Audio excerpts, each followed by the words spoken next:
And yes BVS Ravi గారిని మాట్లాడాల్సిందిగా కోరుకుంటున్నాం. అందరికీ నమస్కారం. మెగా ఫ్యాన్స్ అందరికీ నమస్కారం అంటే నాకు నేను నమస్కారం పెట్టుకున్నట్టు ఉంటుంది. ఎందుకంటే మీ అందరిలాంటి వాడిని నేను కూడా, మీ మధ్యలోంచి వచ్చినవాడిని నేను కూడా. చిరంజీవి గారి గురించి చెప్పడానికి, ఆయన సినిమాల గురించి చెప్పక్కర్లేదు, చెప్పాల్సిన అవసరం లేదు. ఆయన 158 సినిమాలు అందరం ఒకటి కంటే ఎక్కువ సార్లు చూసుంటే అవునా కాదా? ఆయన పాటలు మొత్తం నోటికి వచ్చా రాదా? ఆయన పాట వింటే కాళ్ళు చేతులు కదులుతాయా లేదా?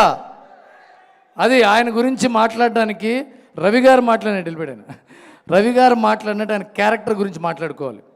చిరంజీవి గారు తెర మీదే మెగాస్టార్ చిరంజీవి, బయట ఆయన ఎప్పటికి కూడా కొణిదెల శివశంకర్ వరప్రసాదే.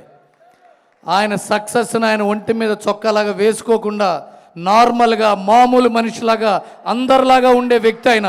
అందుకే ఎన్ని హిట్లు వచ్చినా, ఎన్ని బ్లాక్ బస్టర్స్ వచ్చినా, ఎన్ని సెన్సేషనల్ హిట్స్ వచ్చినా ఇంకా ఆయన ఇలాగే స్థిరంగా ఉన్నాడు. ఆయన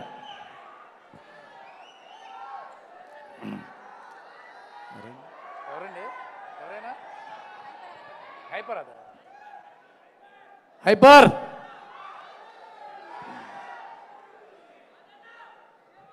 హైపర్ చిరంజీవి గారి గురించి 2-3 ముక్కలు చెప్పాలి మీకు. నేను చిరంజీవి గారి గురించి, నేను చిరంజీవి గారితో పాటు ఒక చోటకు వెళ్ళినప్పుడు ఆయన మెగాస్టార్ చిరంజీవి గారు ఆయన ఇంటికి వచ్చారు. ఆయన బలన వాళ్ళ ఇంటికి వెళ్ళాం. ఆయనకి ఏమైనా కావాలా, వాటర్ బాటిల్ కావాలా, ఏమైనా ప్లేట్ కావాలా, ఇది కావాలంటుంటే ఆయన చిరాకు వచ్చింది నన్ను చూసి. రవి అన్నాడు ఆయన. సరే సార్ నేను దూరంగా వెళ్ళిపోయా. ఇది చెప్పాలి ఎందుకంటే మీ అందరికీ తెలియాలి ఆయన క్యారెక్టర్ అలాంటిది. ఒక 2 రోజుల తర్వాత ఫోన్ చేశాడు, ఒకసారి ఇంటికి వస్తావా అని. వెళ్ళా ఇంటికి. రవి ఆ రోజు నేను మీరు చిరాకు పడ్డాను అన్నాడు. సార్ ఇప్పుడేంటి మీరు సరే చెప్పడానికి పిలిచారా అన్న. అలాగే అదు నువ్వు ఏమన్నా బాధపడ్డావేమో నేను. సార్ మీరు లాక్ కొట్టిన ఎందుకు బాధపడతాను సార్, మీరు చిరంజీవి, మీ కోపం వస్తుంది, మీ కోపం తెప్పించడం నా తప్పు అంటే. అలాగే అది నువ్వు బాధపడకూడదు ఏంటి కొద్దిగా అన్నందుకు ఆయన ఇంటికి పిలిచి ఎక్స్ప్లెయిన్ చేశాడు. ఆయన అలాంటి మనసున్న వ్యక్తి. ఆయన ఎంత సున్నితమైన మనసు. అలాంటి మెగాస్టార్ ఇప్పుడు ఈ వేదిక నేను ఎందుకు మాట్లాడుతానంటే అలాంటి లెజెండ్ ఆయన. ఇవాళ దాకా మైత్రి రవి గారు చెప్పినప్పుడు ఎన్నో సమస్యల్ని సాల్వ్ చేసిన పెద్ద మనిషి ఆయన. ఆయన చేసిన ఎన్నో సహాయాలు ఎవరికి తెలియకుండా ఎంతోమంది జర్నలిస్టులకి, ఎంతోమంది అసిస్టెంట్ డైరెక్టర్లకి, ఎంతోమంది డాన్సర్లకి, ఎంతోమంది పాతతర నటులకి, చెన్నైలో ఆయన ఫైట్ చేసిన ఫైటర్స్కి కూడా ఆయన డబ్బులు పంపించాడు. ఎవరికైనా తెలుసా? మనకి తెలీదు.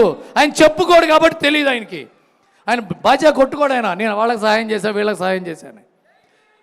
ఆయన మీద ఎవరన్నా కామెంట్ చేస్తే ఆయనకి పర్సనల్గా పిలిచి నేను వాళ్ళని ఇబ్బంది పెట్టానా, నేను ఏమైనా కరెక్ట్ చేసుకోవాలన్నా, నువ్వు ఎందుకు బాధపడ్డావని అడిగిన మామూలు మనిషి అయినా.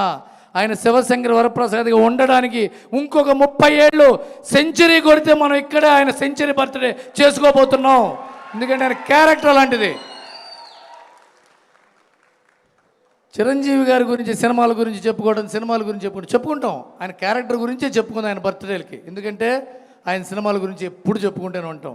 మనం ఇందాక అన్నట్టుగా ఆయన ఛాలెంజ్, అభిలాష, పసివాడి ప్రాణం, యముడికి మొగుడు, అత్తగుణమయ్య మొగుడు, కొండవీడి దొంగ, రౌడీ అల్లుడు, గ్యాంగ్ లీడరు, ఘరానా మొగుడు, ఎన్ని సినిమాలు సార్. ఎన్ని సినిమాలైనా సరే మీరు గుర్తుపెట్టుకోండి, అన్ని సినిమాల్లోని కామన్ పాయింట్ క్యారెక్టర్. ఆయన క్యారెక్టర్ లాంటిదో చెప్తాడు. ఆయన 10 మందికి సహాయం చేయాలనే క్యారెక్టర్ అయింది. 10 మంది ఆయన బాధ అనుకునే క్యారెక్టర్ అయింది. 10 మంది ఆనందపడితే ఆనందపడే క్యారెక్టర్ అయింది. ప్రతి సినిమా చెక్ చేసుకోండి మీరు. అందుకుని ఆయన అక్కడ ఉన్నాడు. అందుకోలేనంత ఎత్తున్నాడు.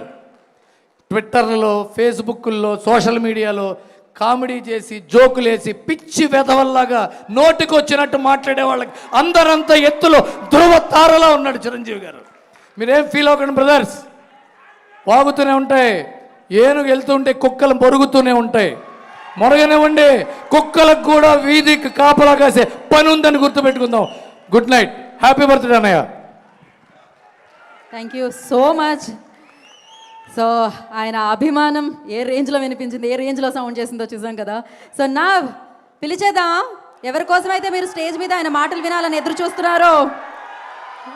ఇందాకే చెప్పాను నేను భగవంతుడికి భక్తుడు ఎలానో, సినిమాకి అభిమాని ఎలానో, ఆ రాముడికి ఆంజనేయ స్వామి ఎలానో, అలాగే మన పవర్ స్టార్ పవన్ కళ్యాణ్ గారి పేరు చెప్పగానే మొదటి లిస్ట్లో వచ్చే అభిమానిగా బండ్ల గణేష్ గారు ఎప్పటికీ నిలిచిపోతారు. సో మెగా ఫ్యామిలీని అభిమానించే, ప్రేమించే వ్యక్తుల్లో మొదటి వ్యక్తిగా ఉండే బండ్ల గణేష్ గారిని వేదికగా స్వాగతం పలుకుతున్నాము. శివాచారి గారిని వారికి బొకేతో స్వాగతించవలసిందిగా కోరుకుంటున్నాము. ఫస్ట్ బొకేతో వెల్కమ్ చేయవలసిందిగా కోరుకుంటున్నాము.